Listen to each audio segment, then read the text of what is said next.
നമസ്കാരം. മലയാളി വാർത്ത ഇൻസൈഡിലേക്ക് സ്വാഗതം. വെടിനിർത്തൽ ഏത് നിമിഷവും ഉണ്ടാകാമെന്ന് എല്ലാവരും പറയുമ്പോഴും പലതരത്തിലുള്ള ചർച്ചകൾ നിൽക്കുകയാണ്. പക്ഷേ ഹമാസ് വെടിനിർത്തൽ എന്നുവരെ പ്രഖ്യാപിക്കോ അന്നുവരെ ഇസ്രയേലിനെ ചൊറിഞ്ഞുകൊണ്ടിരിക്കും എന്ന് ഉറപ്പിച്ച തരത്തിലുള്ള പ്രവർത്തനങ്ങൾ തന്നെയാണ് നടത്തുന്നത്. ഗസയിൽ ആക്രമണം തുടരുന്നിടയിൽ ഇസ്രയേലിലെ ടെൽ അവീവിന്റെ ചാവേർ സ്ഫോടനം നടത്തി ഹമാസും ഫലസ്തീനിയൻ ഇസ്ലാമിക് ജിഹാദും. ഞായറാഴ്ച രാത്രി വൈകി ഒരു സിനഗോഗ് സമീപത്ത് വെച്ചാണ് ഈ ബാഗിൽ ബോംബുമായി നീങ്ങിയ ആക്രമി പൊട്ടിത്തെറിക്കുകയായിരുന്നു. റോഡിലൂടെ ഉണ്ടായിരുന്ന ഒരാൾക്ക് പരിക്കേറ്റു. ജനത്തിരക്ക് ഇല്ലാതിരുന്നതിനാൽ വൻ അപകടം ഒഴിവായി. ആക്രമി ലക്ഷ്യസ്ഥാനത്തെത്തും മുമ്പേ ബോംബ് പൊട്ടിത്തെറിച്ചുവെന്നാണ് നിഗമനം. സംഭവം ഭീകരാക്രമണമാണ് എന്ന് ഇസ്രായേൽ പോലീസ് സ്ഥിരീകരിച്ചതിന് പിന്നാലെ ഉത്തരവാദിത്വം ഏറ്റെടുത്ത് ഹമാസും ഇസ്ലാമിക ജിഹാദും ഇന്നലെ രംഗത്തെത്തുകയായിരുന്നു. ഇസ്രായേലി നഗരങ്ങളിൽ വരും ദിവസങ്ങളിൽ ബോംബാക്രമണം നടത്തുമെന്ന് മുന്നറിയിപ്പും നൽകിയിട്ടുണ്ട്. വെടിനിർത്തൽ ശ്രമങ്ങളുടെ ഭാഗമായി US state secretary Antony Blinken ടെൽ അവീവിൽ എത്തി 1 മണിക്കൂർ കഴിഞ്ഞായിരുന്നു സ്ഫോടനം. അതിനിടെ ഗസയിൽ കൊല്ലപ്പെട്ട ഫലസ്തീനികളുടെ എണ്ണം 40,130 കടന്നു. ഇന്നലെ മാത്രം 40ഓളം മരണങ്ങളാണ് റിപ്പോർട്ട് ചെയ്തത്. കഴിഞ്ഞ ദിവസം നടന്ന ഈ ഒരു ആക്രമണം ആന്റണി ബ്ലിങ്കനെ ലക്ഷ്യമിട്ടുള്ളതാണ് എന്ന തരത്തിലുള്ള ചർച്ചകൾ നടക്കുകയാണ്. അങ്ങനെയെങ്കിൽ അമേരിക്ക കൃത്യമായുള്ള തിരിച്ചടി നടത്തുമെന്നും വ്യക്തമാക്കിയിരിക്കുകയാണ്. ഖത്തറിലെ ദോഹയിൽ തുടങ്ങിയ വെടിനിർത്തൽ ചർച്ച ഗസ യുദ്ധത്തിന് അന്ത്യം കുറിക്കാനുള്ള അവസാന മാർഗമാണ് എന്ന മുന്നറിയിപ്പ് നൽകി US state secretary Antony Blinken രംഗത്തു വരുന്നു. വ്യാഴാഴ്ച തുടങ്ങിയ ചർച്ച താൽക്കാലികമായി നിർത്തിവെച്ചിരിക്കുകയാണ്.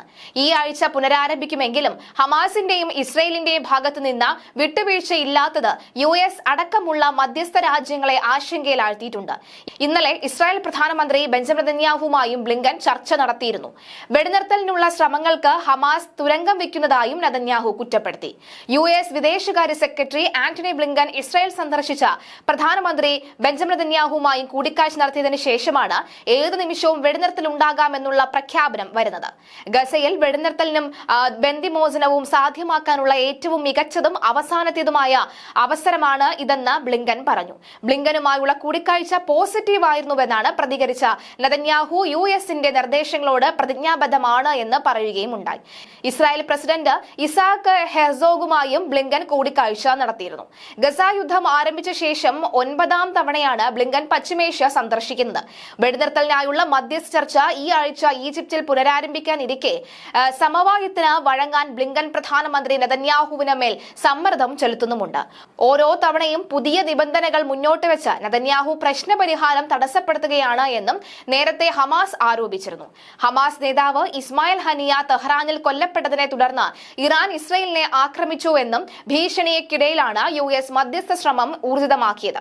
ഗസയിൽ വെടിനിർത്തൽ സാധ്യമായാൽ ഇറാൻ പ്രതികാര നടപടിയിൽ നിന്ന് പിന്മാറുമെന്ന സൂചനയും ഇപ്പോഴത്തെ ഊർജ്ജ ശ്രമത്തിന് പിന്നിൽ ഉണ്ട് എന്ന് വേണം കരുതാൻ. പക്ഷെ അപ്പോഴും ഇറാന് കൃത്യമായി തന്നെ മറുപടി ഇസ്രായേൽ നൽകുമെന്നും ഇസ്രായേൽ മാത്രമല്ല ഇസ്രായേലിനെ മുൻനിർത്തി ഇറാനെ വകവരുത്താൻ അമേരിക്ക കച്ചകെട്ടി ഇറങ്ങുന്നുണ്ടെന്ന് പറയുകയുമുണ്ടായി. ഇസ്രായേലും ഇറാനും തമ്മിലൊരു യുദ്ധം നടക്കുകയാണെങ്കിൽ അത് ഇസ്രായേലും ഇറാനുമായിരിക്കില്ല, അമേരിക്കയും ഇറാനും തമ്മിലുള്ള ലോകമഹായുദ്ധമായി അത് മാറാനുള്ള സാധ്യതയുണ്ടെന്ന വിശദീകരണം വന്നിരുന്നു. പക്ഷെ അപ്പോഴും ഒരു വശത്ത് വെടിനിർത്തൽ ചർച്ച പുനരാരംഭിക്കുമ്പോൾ വെടിനിർത്തൽ ചർച്ച വിജയത്തിലേക്ക് അടുക്കുമ്പോഴാണ് ഹമാസ് വീണ്ടും ചാവേറുകളായി, അതും അമേരിക്കയിൽ നിന്ന് ബ്ലിങ്കൻ എത്തിയ അതേ സമയത്ത് തന്നെ ചാവേറുകളായി പൊട്ടിത്തെറിക്കുന്ന സാഹചര്യം ഉണ്ടാകുന്നത്. അതുകൂടി പരിഗണിച്ച് വേണം ഇനി കാര്യങ്ങൾ മുന്നോട്ട് പോവുക എന്നാണ് ഇസ്രായേൽ പറയുന്നത്.